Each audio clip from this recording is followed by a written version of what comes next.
Good morning, everybody. Thanks for joining us as we are here to talk about Speaker Idol Success, the 2019 edition.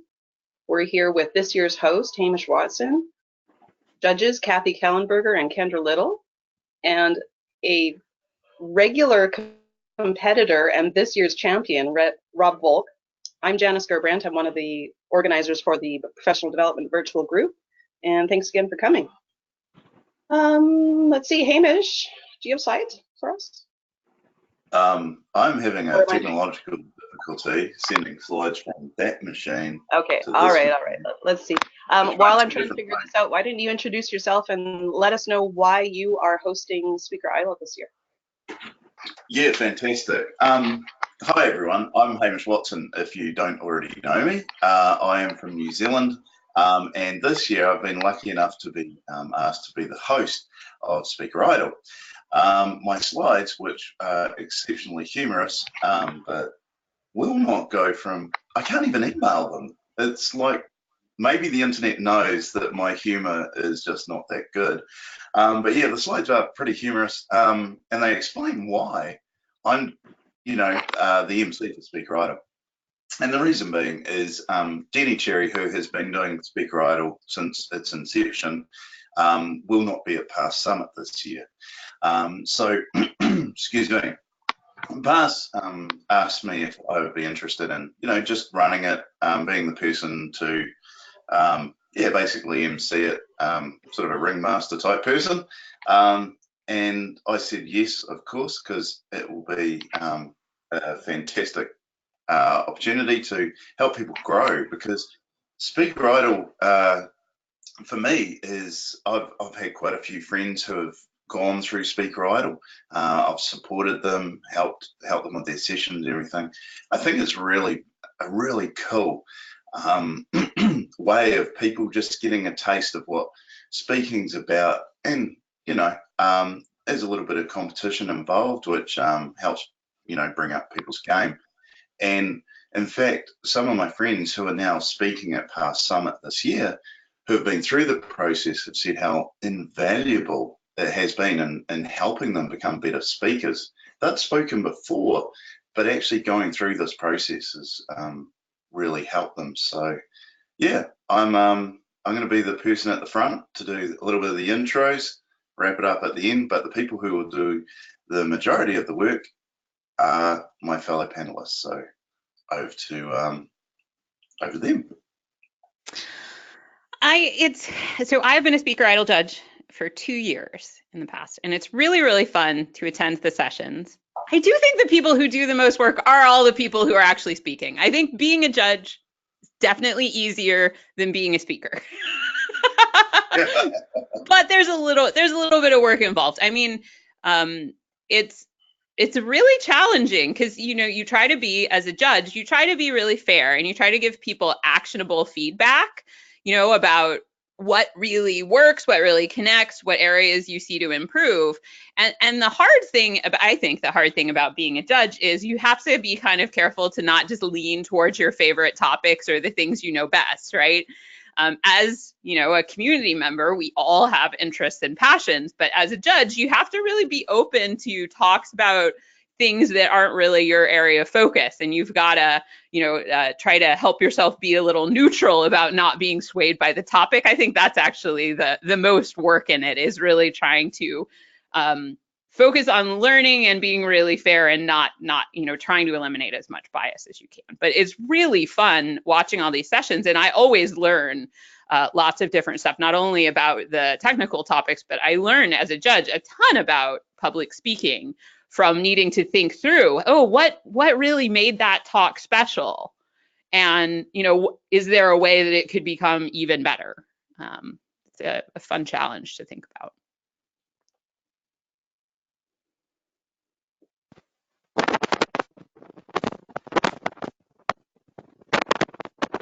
Oh, Kathy, I can't hear you now. Yeah. We've just got crackling. So if you can re-plug in, then we might be able to get past the crackling. Still can't hear. I'm like, can I lip read? So one of the fun things that's a fun part actually of Speaker Idol is a lot of folks, there is a little bit of setup time. So I would encourage you to try this out. And you do get the opportunity, by the way, when you do Speaker Idol, you do get the opportunity to like connect your laptop ahead of time and test things out. But like any speaking engagement, things can go wrong. There can be surprises. You might have a crackling microphone that you have to deal with, and the judges take into account how well you kind of deal with these weird things that happen, and you can actually get good bonus points for handling adversity well. I can personally attest to that. Can you hear me at this point? Yes, we can hear you. Yes. Okay, good. Okay. Unplug and replug. All right, so it's my first time being a panelist on Speaker Idol. However, I have enjoyed going and watching the sessions, and I feel like I'm qualified to help out because over the years, I've helped a lot of people, coached a lot of people to do their first presentation or help them get to Pass Summit as a speaker. So I feel like I've given a lot of help to folks over the years. And you know, one of the pieces of advice that I would give to people that are out there looking to win Speaker Idol, let's say that, is to just go back to the previous years of Past Summit and play, you know, several years of those recordings of Speaker Idol, and you'll learn a lot. And that's one of the ways I'm going to use to prepare for this. You know, what are the types of things the judges are looking for? Things like, do the slides make sense? Or, you know, body language, you know, do they seem really nervous? Do they seem relaxed? Those are the types of things I'm going to be looking for. And, you know, it's really, like Kendra said, it's really great for anybody because you'll learn so many things. You'll see yourself in those Speaker Idol contestants and say, oh, wait, I do that. I better stop, or I could do whatever better. So that's my take on it. I agree with that. One of the nice things is the 2015 Speaker Idol videos are actually available on YouTube. Oh. You need the links directly, and I can post them in the chat here. I've also blogged about them, and I have the links there. Those are the only years that were available on YouTube. The rest are only through the past recordings, which you'd have to purchase. But one thing to check with your local user group, if you're a past user group, they may have a copy of the recordings that you can use. You can check out, borrow, whatever, and you can watch from 2015 on. 2016 as well also videoed the speakers giving their actual presentation, so you can see people speaking, not just the slides. For 2017 and 2018, they only had the slides and the audio on the past recordings. So that's something that I definitely agree. It's very helpful to watch people. You can hear the feedback from the judges directly, and then you can hear the audience and how the audience appreciated it or not. And that's a big help as well. That's pretty cool. I did not know that was around. Thanks, mate. If you want, you can try to lean on Pass and have them make all of the recordings for Speaker Idol available for free. I don't know if there's any technical reason they can't do that. I'm making a note. Yeah. Yeah, because I think it would be a big help because you get all the judges' feedback. The only year that they didn't record it at all was 2014, which really would have been instructive if you saw back then what the presenters were doing back then compared to what they do now. They're so much more polished now than they were back in 2014. Oh, would you say that really, as years go by, that the competition is transforming? So first, how many Speaker Idols have you seen, Rob? Everyone. All of them? I've been to every single session. And I take notes. Oh, wow. And I do that for a couple reasons. The big one is that every single session you see, someone's getting feedback. That will make you a better speaker. Whether you're speaking at Speaker Idol or not, everyone can improve just from seeing A, good speakers, B, presenting in front of judges, C, getting feedback from those judges. So I attend because then I get to learn, hey, don't do this with your laser pointer. Make sure you're using Zoom it correctly, or make your fonts bigger, or change the colors. So anyone that's not going first has a huge advantage because they get all this feedback from the other contestants that the first speaker doesn't get. They're going in, not naked, but they're going up first, so they get the full brunt of, okay, everything they might not have known that's done wrong. But on the other hand, they've got 5 years of speaker idle sessions that they can look at. The judges' feedback, you can again watch the videos from 2015 and actually see people. Yeah. So yeah, I mean, if you're competing, that's his best competitive advantage you can get. And if you're not competing or you're just not concerned about it, you just want to participate, you're going to get good feedback. And again, you can incorporate any feedback that you get, which was the next piece of advice I'd say to anyone participating. If a judge gives you feedback and you're going to the final, you'd better put that feedback in there. Yeah. And it helps. Maybe we should explain a little how it works, because it does work a little bit like American Idol, but it's a little different, although I'm not an expert on American Idol. So if you are entering in Speaker Idol, how long are the talks? I feel like what's the exact length? 5 minutes. Yeah. So you want to try to be as close as you can for that 5-minute talk, and you'll get feedback. And then there's a process of picking people who are going to go on to final rounds. So in the past, I believe what we've done is on each round, there's the judges choose a winner and then a runner-up. And then for the final, there's the winner of each round. And then from all the runner-ups, another finalist is selected. So the judges have to actually take notes so they can remember all the different things that happen. But if you get selected to go again, you have a choice. You can do the same talk. You can do a different talk. You can do whatever you want. So Rob, as an experienced participant, do you have a strong feeling or advice you would give people about this? Do you recommend doing the same talk and incorporating feedback, or are you kind of open to people changing it up? What do you think? From all the ones I've seen, I think the only person that changed theirs was the very first winner was Peter Van Hove, and he was working at Microsoft, and he won, and he did 2 different presentations. And there might be someone who did do 2 presentations, but everyone else, I'm pretty sure, did the same one. Yeah. He's the only winner that I know of that did a different presentation for the final. Yeah. So most people don't find success with that route. It does strike me as being the harder route. Like if you have a bunch of established talks, you could do that, but I wouldn't write them from scratch for this. No. But at the same time, it's unusual, and this is an important point to make for anyone, is that you're never going to give a presentation like the one you're doing at Speaker Idol pretty much anywhere else. So it is different, and it does offer some opportunity to do something different. But at the same time, because there's a lot of advice about, can they take a 60-minute presentation and condense it to 5 minutes? That's actually a lot harder than picking what can I convey in 5 minutes. Just decide on, here's what I'm going to cover in 5 minutes. And it might be part of a presentation that you do that's longer, but you're just going to shortchange the material, and you're always going to feel like I'm leaving something out that's really important. And there's a different mindset to a 5-minute time frame.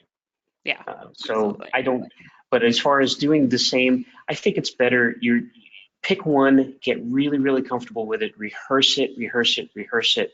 When you get the feedback, it now becomes little tiny tweaks. If you think of like a gymnast or a dancer or something like that, something where you're just making, the routine really well, and you just make minor things to enhance certain things. It's not like if you got feedback that said, which you won't, oh, this is terrible, you have to rethink it and redo it entirely. It's not something like that. It's little things like stand up a little straighter, slow down in this section, it was a little too fast, or this, you could speed up a little bit here. If you run out of time, here's where you might be able to trim something, that kind of advice. And that's very helpful. So you know what this makes me realize? So I've only been a judge. I haven't been a contestant in Speaker Idol, because to be a contestant, one of the rules is you have to have never given a full-length session at Past Summit. Is that right? Yes. Yeah. So I did things in the wrong order. And by the time I knew about Speaker Idol, I had already had a session. So I was never eligible, which I'm not complaining, but I actually think it'd be really fun to do. But what I'm realizing is like, so at that point where you're getting the feedback from the judges, you've just given your 5-minute session, and you're probably you've got a little adrenaline going. It's probably not your greatest listening mode. What seems like would be a good trick to do well would be to find someone in the audience and ask them to take notes on your feedback because you're not really allowed to like go talk to the judges and ask for advice after, right? You need to actually, so I think that there's a good trick. So a smart contestant, I think, would find, and you could literally make friends with a new audience member. Even if you don't know anyone in the room, you could literally find someone like, Rob or anybody in the room and say, could you take notes on my feedback for me just so that to help me remember it? I'll take notes on your feedback if you're there, because I'll be there. Yeah. And Kendra, I'm glad you mentioned it. Someone floated the idea of having all the previous Speaker Idol winners act as judges and then have the Speaker Idol judges give presentations. So keep that in mind if that's a possibility. I would love to do that. I do think there is a thing about, well, we used to say eating our own dog food, like in the old days when I worked at Microsoft. Yeah. And it's not you as much, although I'd love to see you present. It's Alan. I really want to give feedback to Alan. I think all of the winners would love to give feedback to Alan. I've heard that from a lot of people. Oh yeah. I don't agree with your capitalization at all. Yeah. I really like the space and always on. I think it adds a lot to it. He'd have an aneurysm. Yeah. Actually, that sort of leads into this year, because I'm running it this year, and so one of the hardest things for me has been, well, not actually hard, it hasn't been that hard, but one of the things I've thought about, so thinking's hard for me, that's why I said it's hard, is I wanted this year to have some judges who will actually bring something different to the agenda, shall we say. And that's why I've been speaking with Kendra and Kathy. I have another judge, Melody Zacharias, and I have another judge who is from Germany. So I wanted to mix it up a little bit, but also my view on Speaker Idol is around supporting our contestants in perhaps a different way. I don't mind if there's a space between, always on. And I think that whilst it's important to have some things correct in presentation, I really wanted the atmosphere to be around support and just bring something different. So yeah, I'm really looking forward to that aspect of it. Funny story, I just realized, and I haven't thought about this for 3 years, I actually won Speaker Idol at a past event, but it was in Melbourne, Australia. And I had Alan judge me, as well as Alan White and Peter Myers. And I don't know if people know Peter Myers. He's very quiet, sort of, so I had these 3 judges. He's an amazing presenter, though. Oh yeah. And I was pretty tense, doing my presentation, and I made sure that I was dead on time. And there's probably one thing that I do want to state. In the past, there's been the thing about, it's got to be 5 minutes, and if it's 1 second over, you're going to get marked down. I'm going to let everyone know that I'm not going to be what I think that we should be a little bit more lenient. There should be a little bit more grace period, not 6 minutes, but maybe 5 minutes, 10 seconds, something under that, because yeah. Certainly not 1 second, but yeah, one of the things that I think helped me in winning is that I stood there and I wrote everything they said right during my round, and nobody else that was contesting against me wrote anything. They just stood there and nodded and everything, and I made a point of writing everything.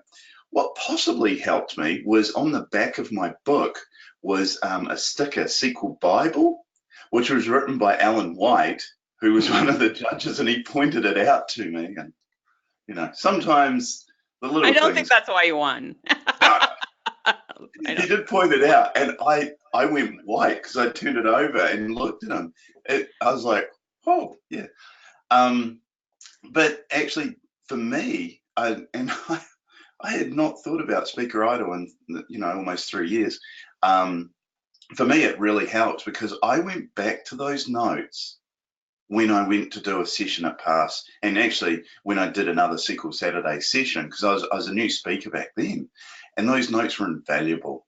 And that's what I say to anyone who's thinking of competing, putting in, is that this will actually help you grow as a speaker. You might not win Speaker Idol. I certainly hope one of you does, and one of you will, but it will still help you.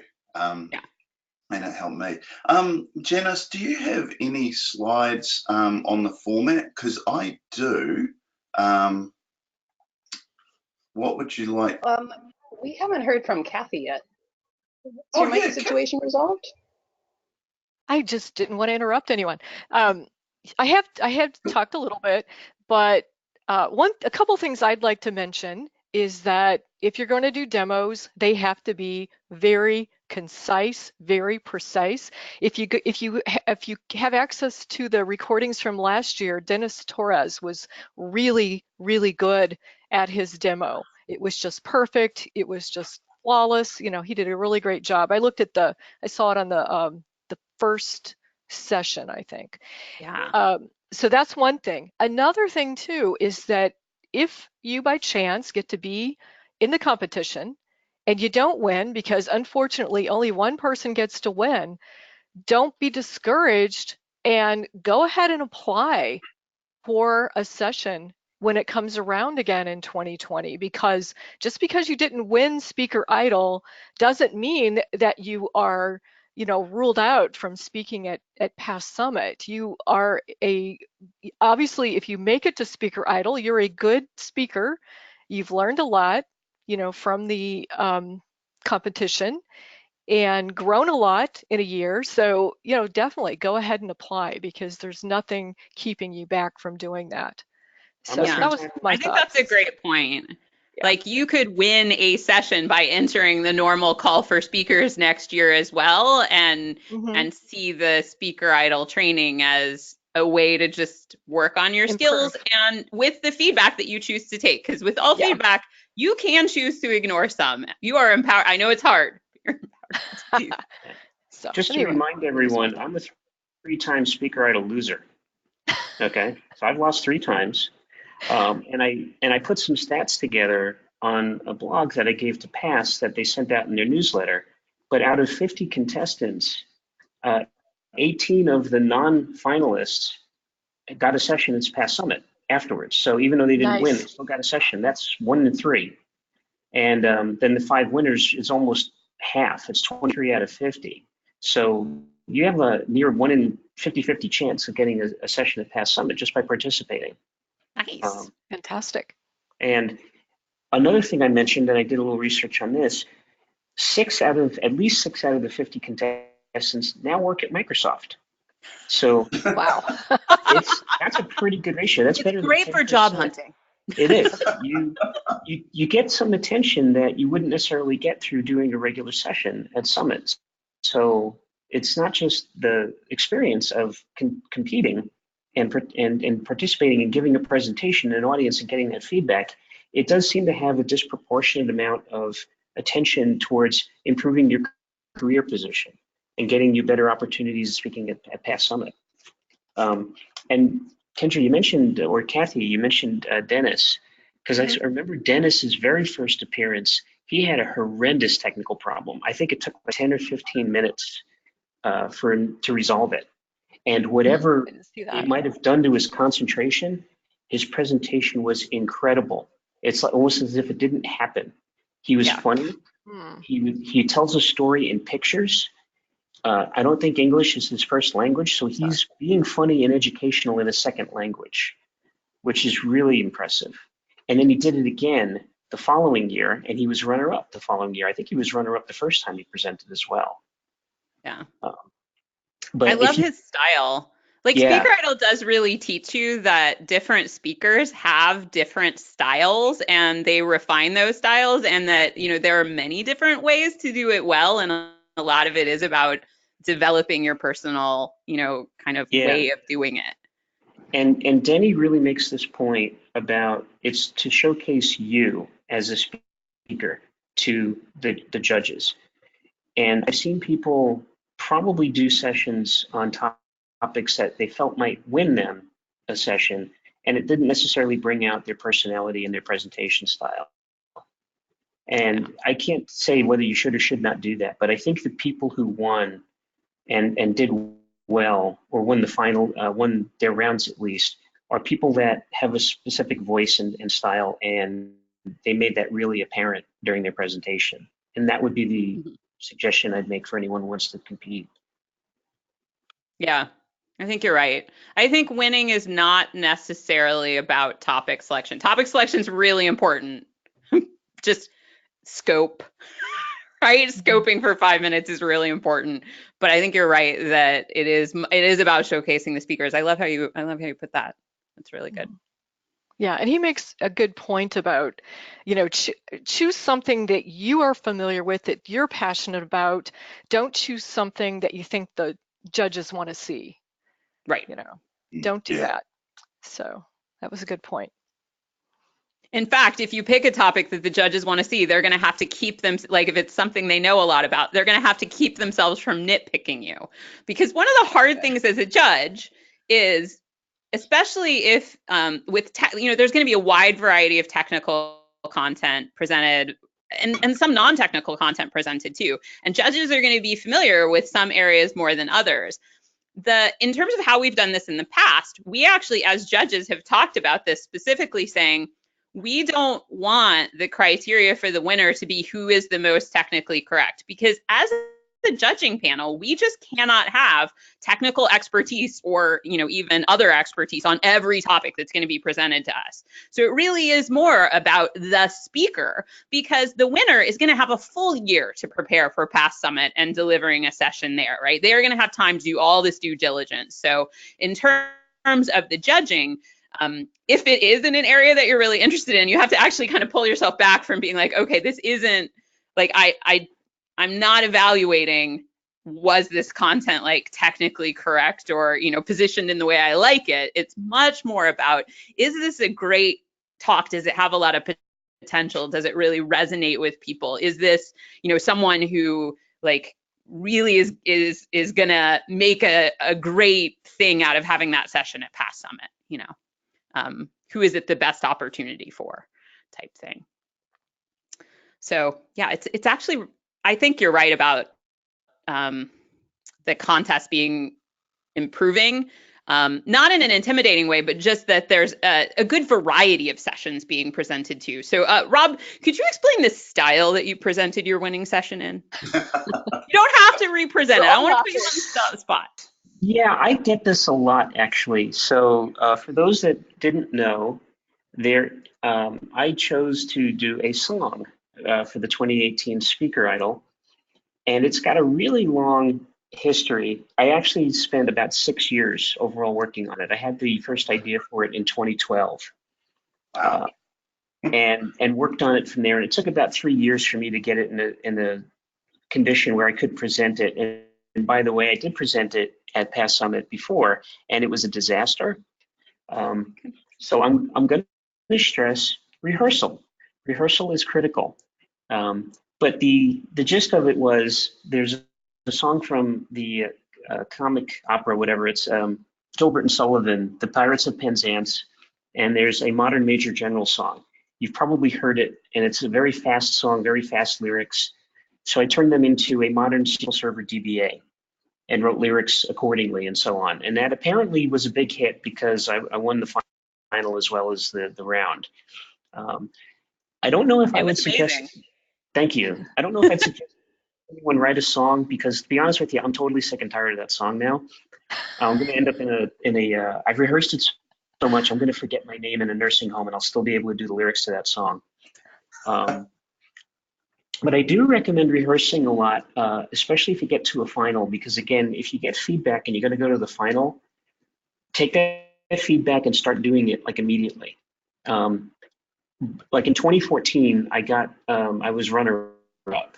I was second, and I was a wild card. And when I got the news, I went back to the room and I rehearsed and rehearsed and rehearsed because I ran over time the first time. So I got it to the point where I was changing my slides without even looking at the screen. I wasn't even looking at my laptop. I was looking at the audience. That's how familiar I was with it. And with the Modern Major General song, I was literally, when I was in the car going to and from work, I was singing the song and remembering the lyrics. So I've rehearsed that thing probably a few hundred times.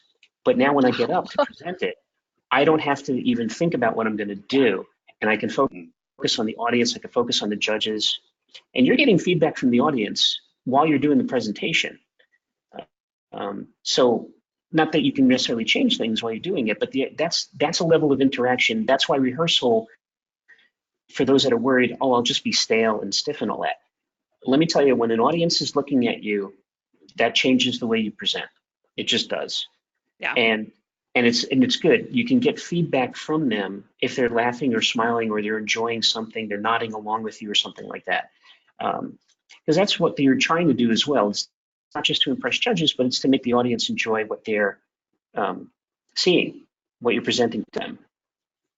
So anyway, yeah. So a song, I don't know now, because now I don't know if I've ruined it for everyone else to do a song. But like I said before, since it's a 5-minute session and it's in just a completely different format, you have an opportunity to do things that you wouldn't do in a regular session. Yeah. And for wherever your imagination takes you in that space, if you have a really cool idea that you'd like to do, see if you can get that idea into a 5-minute package and then work on it and get it polished so that when you go to Speaker Idol, now you're giving them that nice, this polished little gem of a presentation in 5 minutes.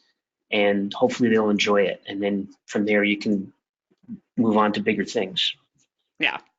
We've had people be creative in a number of ways, from virtual reality to someone incorporated a drone. Drone in a small room, that's a toughie. But I think even if you're not, like, if you don't want to do a super creative session, that's fine too. I think it's actually nice to have that mix in there, whichever side you're falling in on, because it's not just comparing things that are all very similar, right? So even if you're doing a more straightforward session, I think it's really cool to be part of a lineup where some people are, kind of like trying something experimental, and, you've got this whole variety of things. It's just, I think, a fun context. Yeah, I just think not many people can pull off the song or the something weird. I think most people are probably safer just doing a regular presentation, So kudos to Rob for pulling it off. But I think most people are probably better off just sticking with a real short version of what they would, not necessarily the same topic, but of a presentation that they would give, a full-length presentation, just very short.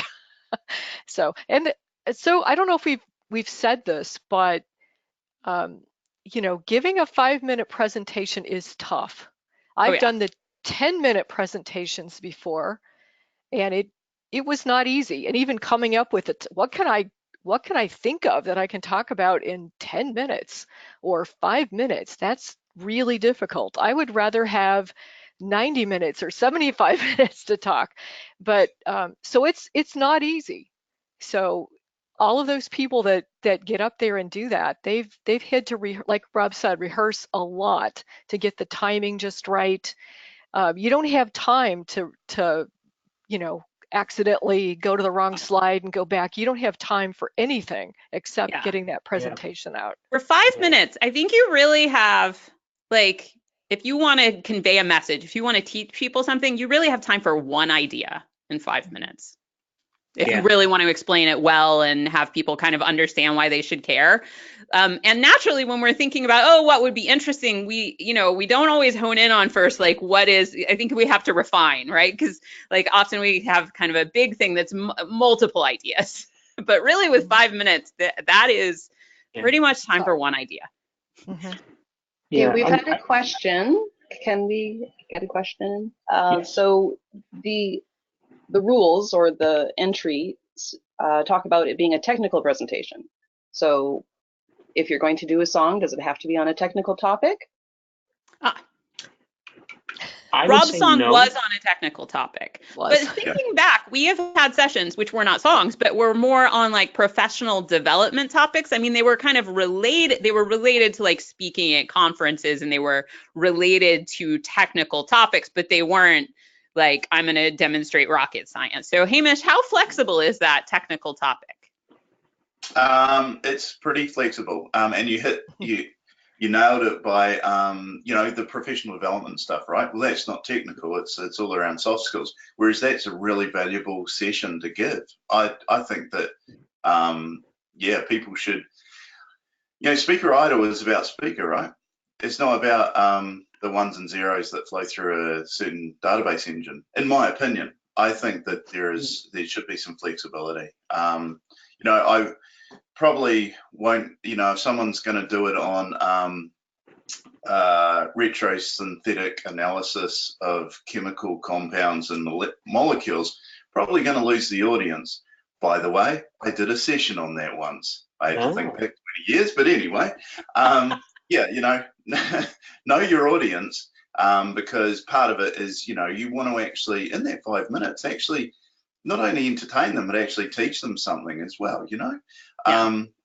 So definitely within the scope of something around the data platform, but also, professional development is such a valuable thing that we all need to be across. So, yeah, probably keep away from chemical engineering.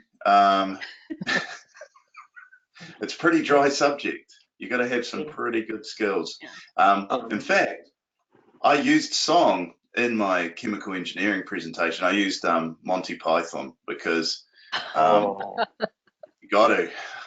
It's a tough audience, All right, if there's a recording of this, I need to see this, or you need to redo it for some of us later. Hey! I've been asked twice to redo Modern DBA. You get to do it just once. Yeah. Oh my goodness. Yeah, the Modern DBA song though is full of technical facts. It is a surprisingly technical song. Yeah. There is one question, because some people have asked me about humor and comedy. I would suggest, if you're going to do Speaker Idol, don't necessarily do like a 5-minute stand-up comedy routine either. It's as far as not being dry isn't so bad, but the thing too is that Past Summit is going to be sort of a technical conference. The audience is technically minded. By all means, you can look at other topics. But at the same time because like what I did, it is extreme, but like I said, it's a different format, so you might be able to get away with it.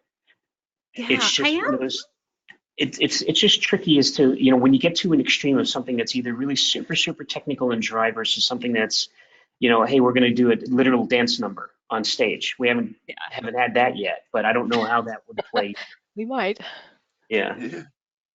I actually, so I do think, like, if you're entering the competition wanting to win, I think you're right. It's very risky to pick those topics. But I think we do have some people out there who they want to do something and see how it lands. You know what I mean? If you're that person who's like, yeah, it's a long shot to win if I follow my dream to play the ukulele on stage and tie it into X. Like, that kind of experimenting does make the contest fun. So if you are that person, I want you to follow your dream for selfish reasons, because I love seeing that stuff. But yeah, it is. I do think that's not the most straightforward formula to try to pull in the win.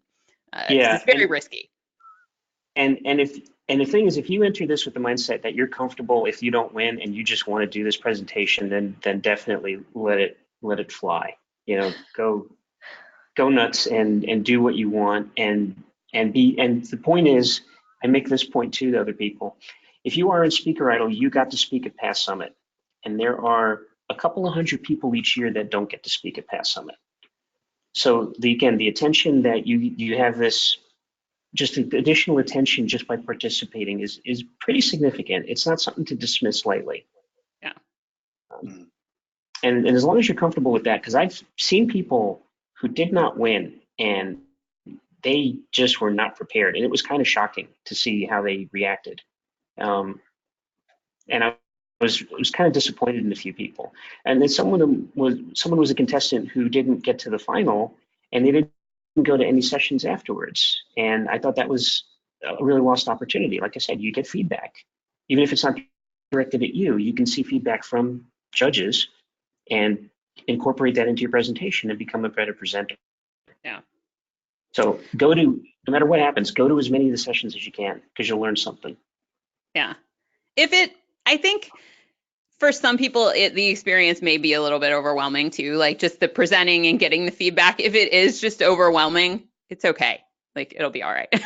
I remember when I was first starting speaking, and I didn't even realize a lot of this at the time, but it was just like, it was extremely exhausting to me. And I wasn't even getting direct feedback. So, I would say definitely try to be as kind to yourself as possible if you're competing. Like, you are doing a great job by getting up there. It's great if you can get more and more out of it, but also just like, it's a big deal just to do it. And I think it's a big achievement to just give it a shot too. Having sat in the judge's seat, I feel like, I've given people all of these opinions, and I wish I could also, give every one of them a hug and just thank them for doing, you know what I mean? Because I realize like it's a big deal, and it's really cool. I think it's just a fantastic thing that we have this now. For instance, my first session at PASS, by the way, was not a real normal session. It was held in a tent in the food court. What? Very nice. They were doing this weird experiment this year, and I just lucked out, and it was something like 15 minutes or 30 minutes or something like that, but I just got to do it. And it just broke the ice for me. You know what I mean? Like, after I had done it, I was like, it may have been in a tent in the food court, but I spoke at PASS Summit. So there's really something cool about it. I think that's the closest thing we had. We didn't even have lightning talks then. We just had the tent in the food court. Wow. That's cool. Janice, because I appreciate Kendra, you you may have to leave. So do we have any more questions that we can ask before Kendra leaves? No, not at the moment. Are you going to go through the format? Yeah, I will. Yep, I sure am. I'm going to drop on out, y'all. I want to say thanks for having this. For anyone out there, if you're like, hey, I want help picking my speaker idol topic, it's not clear that I'm going to be the judge this year, so I may be actually available to help out. Hit me up on Twitter. Yep, cool. Thanks, Kendra. Yeah, so the format, basically, you'll get 5 minutes.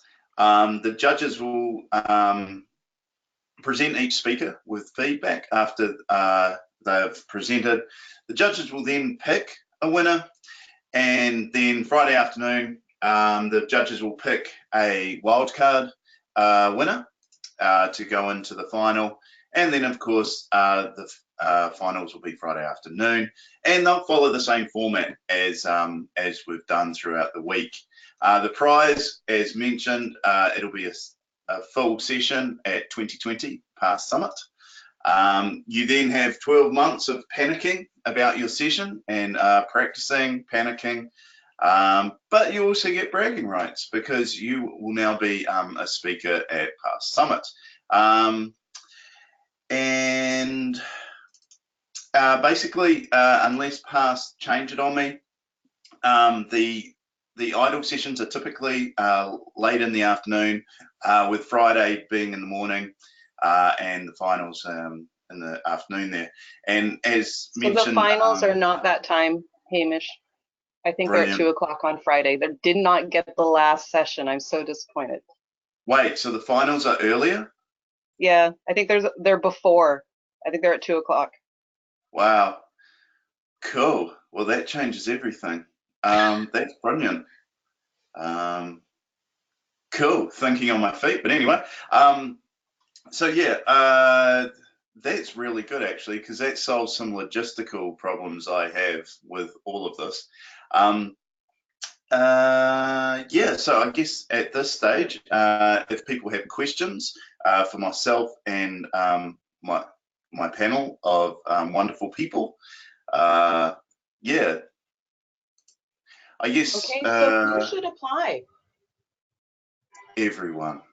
No, no. Unless you've spoken at Past Summit before. Anyone who has not spoken at Past Summit, please apply.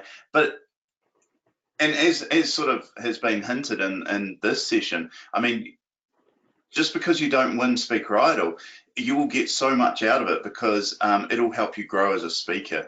There's so many good reasons to apply even if you don't win, because unfortunately there has to only be one winner. I wish there were 12 winners, and in fact there are, because every single person will get something positive out of this, especially from my judges. They're awesome people. I'm really looking forward to what we're going to be doing. So from last year's 12, not only Rob, but 3 other contestants are speaking this year at Summit.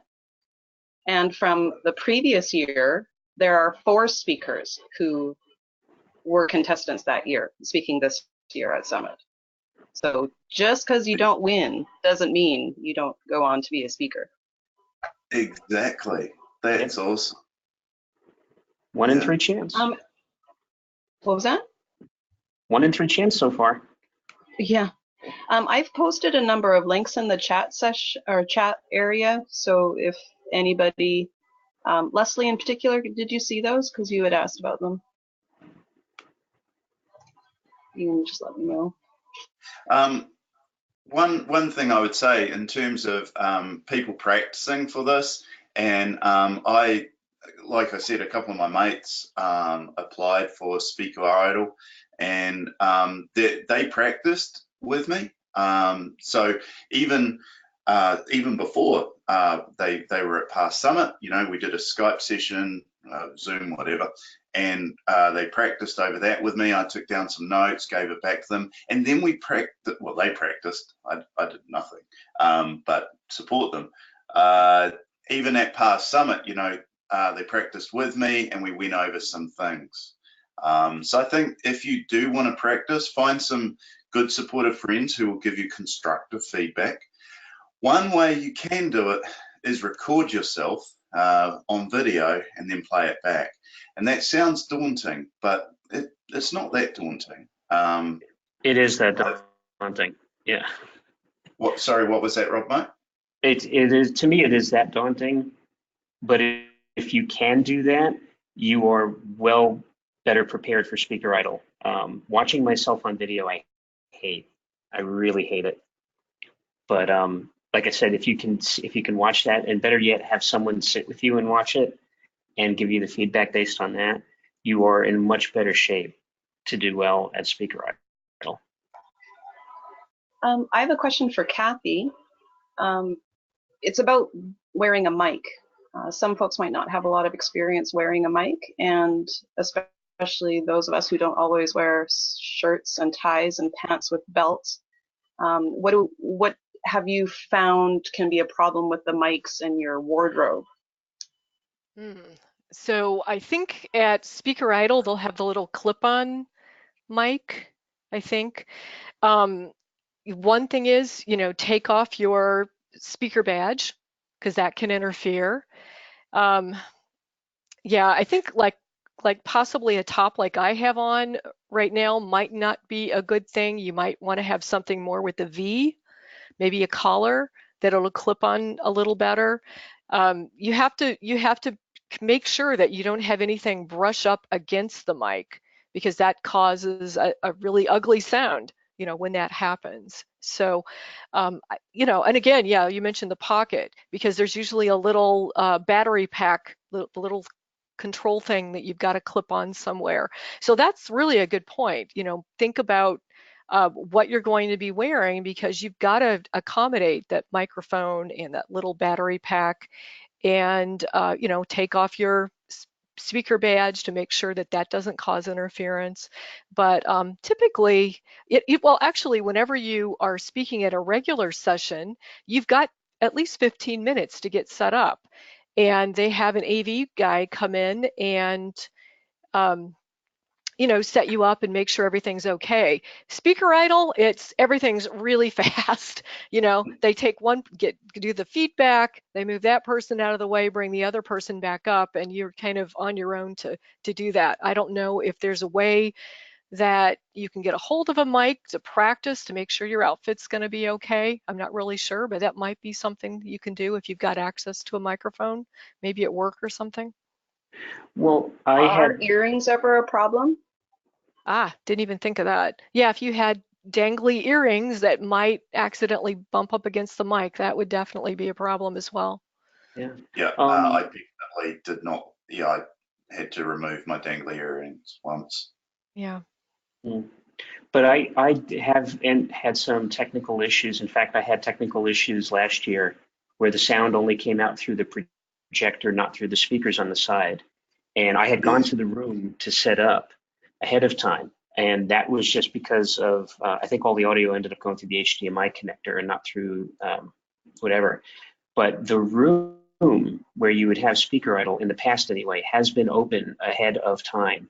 And I have done this, and I recommend go to the room as early as you can, rehearse there. You can also go in on one of the earlier days and talk to the AV people beforehand and see if they can spare a few minutes for you to do a tech check with your equipment. That will save you so much time, because if there's a problem, you don't want to have it happen at speaker idle. You can, figure something out. If they need another connector or another adapter or whatever, you can figure that out. And usually you can go through, you can check sound levels if you want, you can check audio, you can run through and actually rehearse. I've done that too. Actually, one of the years I went in there, I was there for almost an hour, and I was just testing out my presentation and doing it for like an hour because no one else was there. So that's a really good suggestion I'd make. If you can do that, get to the room and rehearse as much as you can. There's also a nice little secret room you can rehearse in the TCC Center building. It's actually up on the 3rd floor. It's at the top of the escalator, and it's opposite of the bank of elevator doors. There's this little glassed-in room. It's sort of like an unofficial speaker prep room. I haven't seen anyone else in that room in the last 2 years. So you're away from the other speakers. You can go in there. You can rehearse. It'll be pretty quiet, and you'll have pretty much the whole place to yourself. And it has the same connections and everything, so you can check your screen res. I still, whenever I find out which room I'm in, I go and set up, and just to make sure, because the worst thing you can ever have is issues with monitors and in your case, mate, sound. Because that was kind of critical, and it was surprising how well it went. But I mean, you really couldn't hear the music part of it at all, which is really unfortunate because I can't sing. And again, can't now. No, not really. But as Kendra has mentioned, and I can definitely attest to, is if you have a technical issue and you recover from that gracefully, the judges are very favorable about that. And it's one of the things that I've written about as well, because it's going to happen when you do presentations anywhere. You're going to run into a technical issue, and it's either stop or start crying, or do a dance or something. But you have to choose how you're going to respond to that issue and continue or not with the presentation. What is the connection? Is it HDMI or mini or what? I think it was HDMI, and my suggestion is get an HDMI adapter and test it with a couple of different things, because they don't all work. I just had I actually just loaned a laptop to, coincidentally, David Maxwell, who's one of the Speaker Idol winners. His laptop wouldn't connect, so I loaned him mine so he could do his presentation at a SQL Saturday a couple of weeks ago. So it happens to everybody. You'll end up at a venue somewhere they may not have the best equipment, or there's something flaky with the connection. And best is to test it out as soon as you can. For potential speakers for whom English is not their first language and who may have an accent, what would you advise them? What advice would you have? So I'm from New Zealand, and some might say that English is my second language because most people can't understand me. The reason why they can't is when I get excited, I talk really fast and I have an accent. And so my advice, and it's even harder for someone who English is a second language, not just someone who speaks New Zealand English, is I was very, I noticed that I was losing some of my crowd when I spoke internationally because my words just flowed into one big long murmur. And so my advice is to slow down. And I used to have in my notes, the only note in my presentation would be slow down, smile, slow down, smile. Because, and I would actually say as a point, and they probably don't have to do this in Speaker Idol, but when I speak internationally, say in India, Sri Lanka, Singapore, wherever, I actually say to people, please raise your hand if I'm speaking too fast or you don't understand me. For Speaker Idol, I would highly recommend that if English is your second language, to just slow down, you know, smile and have fun. You know, you're not going to get marked on the number of words you say per minute. You'll get marked on how you deliver it. And if you speak slower, everyone's going to understand you. Mm-hmm. And it'll give you more time to smile and actually have fun during your session. Because if you're speaking too fast, you're going to realize it. You'll then think, I'm speaking too fast, which will then make it worse. But if you consciously, you know, just slow down and people will understand you. Case in point. Yeah. I have a question, and maybe there's a link in the chat window that I didn't look at. How do people apply for this? How do they get involved? Yeah, the link is in the chat, Okay. Kathy, for everybody. And I do want to point out that the deadline is September 12th. So you've got 2 weeks still to decide, but you should really just do it now. Just do it now, enter yourself, and then it's done. And don't wait until September 12th. Yeah, which reminds me, because we're just about out of time, if our panelists have one last bit of advice or what you would like to tell a person who is still thinking about applying but kind of on the fence, what would you like them to know? I just encourage them to do it, and you know, once you start speaking, it really becomes a really fun thing. And if you're having fun speaking back at home at Sequel Saturdays, I just really encourage you to apply. And like Hamish said, there's 12 winners here, not just one. So I definitely encourage you to participate, and good luck to everybody. I agree wholeheartedly. Yes, you really can't lose. It's probably the best opportunity you'll have to get a chance to speak at Past Summit. And as Kathy said, and I'm sure your career has benefited tremendously. Mine has from speaking, because it's not just speaking; you're meeting more people. And again, this particular event seems to get a lot of additional attention and focus. And it's really great direct feedback to everyone on how you can be a better speaker. So as I said, is you can't lose it all. It's a really great chance, and you should all apply. Yeah, my advice, give it a go. We're all here to support you and help you learn to be a better speaker. And you know, my aim is to have fun and support people. Yeah, just do it.